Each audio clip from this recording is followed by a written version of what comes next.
हमारे मस्तिष्क में बहुत सारी क्षमताएं होती हैं जो कभी कभी उभर के आती हैं। उनमें से कुछ इस प्रकार की हैं। ग्रहण शक्ति। हमारा मस्तिष्क जो कुछ भी देखता है उसे वह ग्रहण कर लेता है। फिर याद शक्ति होती है। हम याद शक्ति हमारा मस्तिष्क बहुत सारी चीज़ों को, घटनाओं को बचपन से लेके आज तक की चीज़ों को याद कर सकता है और जब चाहे उन्हें दोबारा भी स्मरण कर सकता है। तीसरा होता है विश्लेषणात्मक शक्ति। हमारा मस्तिष्क बहुत सारी चीज़ों को विश्लेषणात्मक तरीके से समझता है और अपने ढंग से उनका मतलब निकाल सकता है।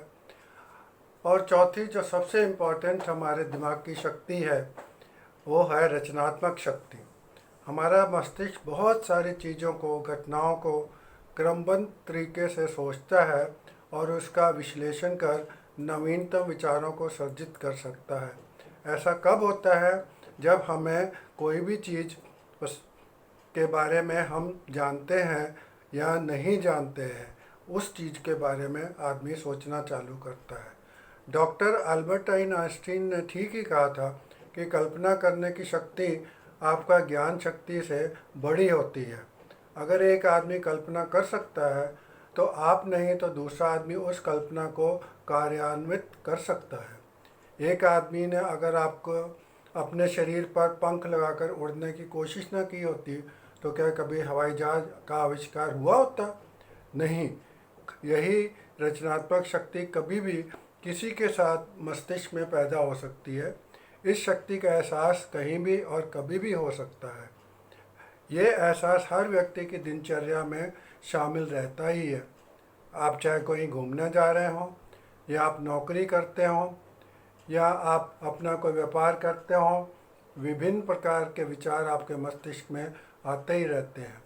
रचनात्मकता के लिए आपके मन पर आपकी पढ़ाई की डिग्रियों का काफ़ी प्रभाव पड़ता है, मगर ऐसा नहीं है कि कम पढ़े लिखे या अनपढ़ लोग रचनात्मक नहीं हो सकते। इतना ही नहीं, आपकी संगत का भी काफ़ी प्रभाव पड़ता है। जब कोई व्यक्ति अपने सामने हो रही चीज़ों का अवलोकन करता है तब दो ही बातें हो सकती हैं। या तो वह उन चीज़ों को देख कर संतुष्ट है या फिर उनसे संतुष्ट नहीं है। जब आदमी होते हुए काम या चीज़ से संतुष्ट नहीं है तब उसके मन में एक इच्छा जागती है कि इसको अच्छा कैसे किया जाए। कहीं यही रचनात्मक शक्ति है। हमारे मस्तिष्क की सोचने की शक्ति दो तरह से काम करती है।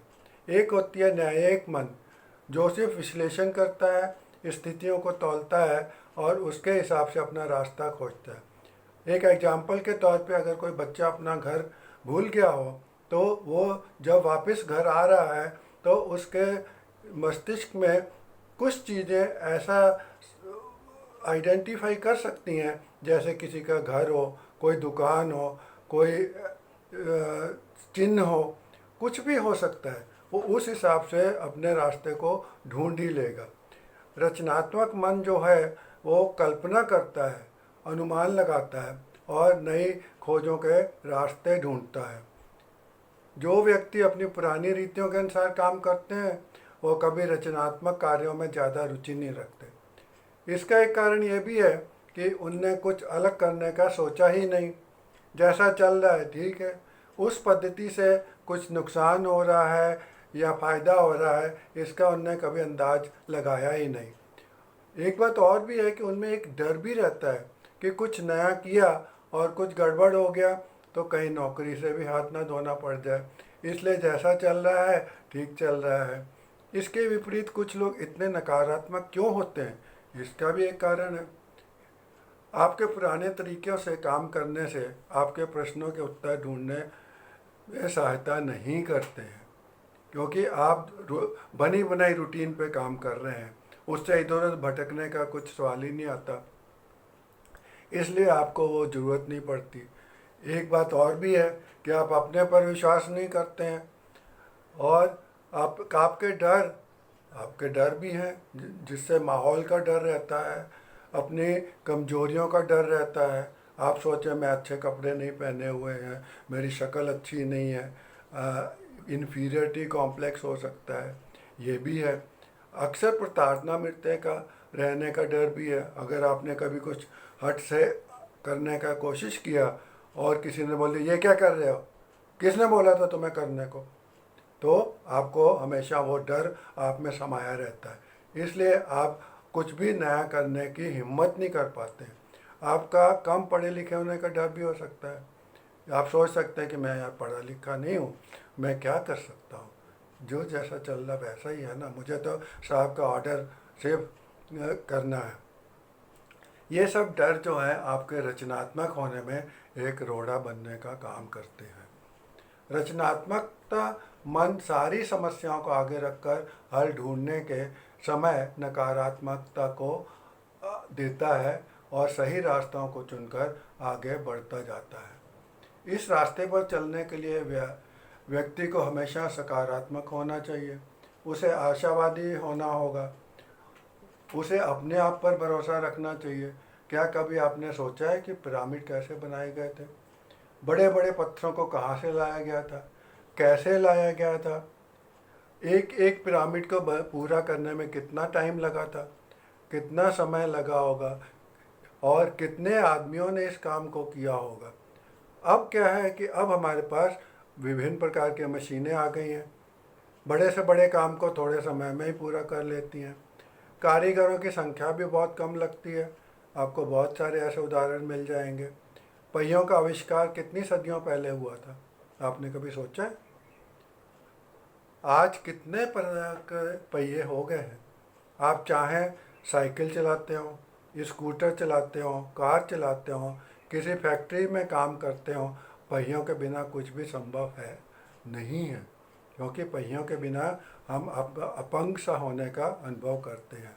यह सब हजारों व्यक्तियों की रचनात्मक शक्तियों के कारण ही संभव हुआ है। इसमें कितने साल लग गए, 10 साल लगे, 20 साल लगे, 50 साल भी लगे, 100 साल भी लगे, पर ये उनके रचनात्मक शक्तियों के कारण ही इतना बदलाव आया है। व्यक्ति पर अपने आसपास के वातावरण का ही बहुत प्रभाव पड़ता है। आपकी अच्छी संगति का असर होता है।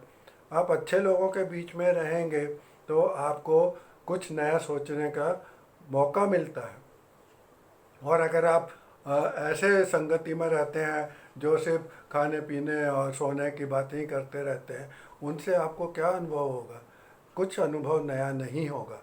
आपका अनुभव किया हुआ जब कोई आपके काम की प्रशंसा करता है तो आपको बहुत अच्छा लगता है। ये आदमी का स्वभाव है। ये प्रशंसा ही आपको रचनात्मक बनने में सहायता करती है। कुछ काम आप अकेले से कर सकते हैं, मगर कुछ काम टीम में रहकर भी किए जा सकते हैं। इसका क्या मतलब है कि टीम में काम करने से बहुत सारे लाभ भी होते हैं। बहुत सारे मस्तिष्क मिलकर एक ही समस्या के कई सारे हल ढूंढ सकते हैं और उनमें से जो सबसे अधिक कारगर लगे उस पर शीघ्र से काम हो जाता है। इसलिए क्या है कि आपको रचनात्मक बनना है, सबसे आगे निकलना है, तो आपको ये शक्तियाँ अपने आप में पैदा करनी ही चाहिए, जिससे आप भी प्रोग्रेस करें, कंपनी भी प्रोग्रेस करे। मेरे अगले एपिसोड में मैं आपको बताऊंगा कि रचनात्मक शक्ति से कितने सारे फैक्ट्रियों के हल को समस्याओं के हल ढूंढे जा सकते हैं और उसके कारण क्या है, कंपनियों का टाइम बच सकता है और फ़ायदा हो सकता है, क्वालिटी इम्प्रूव हो सकती है। ऐसी बहुत सारी चीज़ें हैं जो सिर्फ अगर आप में रचनात्मक शक्ति है, एक सोचने की शक्ति है कि हम क्या कर सकते हैं, तभी हो सकता है।